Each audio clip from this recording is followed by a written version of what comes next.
નમસ્કાર.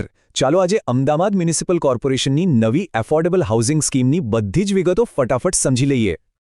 7,825 આ આંકડો બહુ જ ખાસ છે, કારણ કે શહેરમાં આટલા બધા નવા ઘરોની શાનદાર તક છે. આ માહિતીને આપણે 4 ભાગમાં વહેંચીશું: લોકેશન, ખર્ચ, યોગ્યતા અને છેલ્લે સૌથી અગત્યના નિયમો. આ બધા ઘરો નિકોલ, નરોડા અને મોટેરા સહિત શહેરના 11 અલગ-અલગ પ્રાઇમ લોકેશન્સ પર બની રહ્યા છે. ઉદાહરણ તરીકે નિકોલનો પ્રોજેક્ટ જ લઈ લો. એકદમ આધુનિક મલ્ટી સ્ટોરી બિલ્ડિંગ અને આસપાસ બધી જ સગવડો.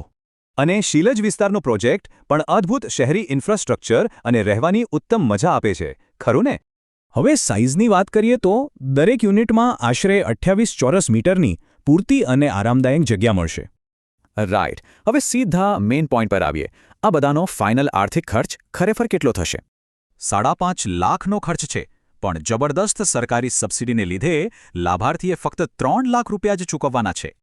પણ હા, એક વાતનું ધ્યાન રાખીએ. આમાં 30,000 રૂપિયાની મેન્ટેનન્સ ડિપોઝિટ અલગથી અને ફરજિયાત ભરવાની રહેશે. હવે યોગ્યતા સમજીએ. આ યોજનાનો લાભ લેવા માટે પરિવારની કુલ વાર્ષિક આવક 3 લાખ રૂપિયાથી ઓછી હોવી જોઈએ. બીજો મોટો નિયમ એ છે કે આખા ભારતમાં પરિવારના નામે બીજું કોઈપણ પાકું મકાન ન હોવું જોઈએ. યોજનામાં વિવિધ અનામત કેટેગરીઓ પણ છે, જેના માટે ફોર્મ ભરતી વખતે સાચા સરકારી પ્રમાણપત્રો રજૂ કરવું ફરજિયાત છે. એક ખાસ ચેતવણી: અનામત અંગે જો કોઈ ખોટું પ્રમાણપત્ર આપશે તો તે એક બહુ મોટો કાનૂની ગુનો ગણાશે. પેમેન્ટની વાત કરીએ તો આ આખી પ્રક્રિયા એકદમ સરળ અને 3 સ્ટેપના પ્લાનમાં ગોઠવાયેલી છે.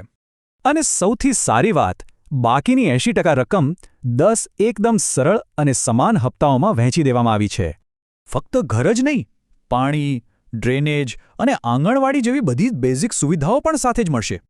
તો વિચારો, આવું એક કાયમી મકાન કોઈપણ સામાન્ય પરિવારના ભવિષ્યને કેટલી હદે અને કેવી રીતે બદલી શકશે.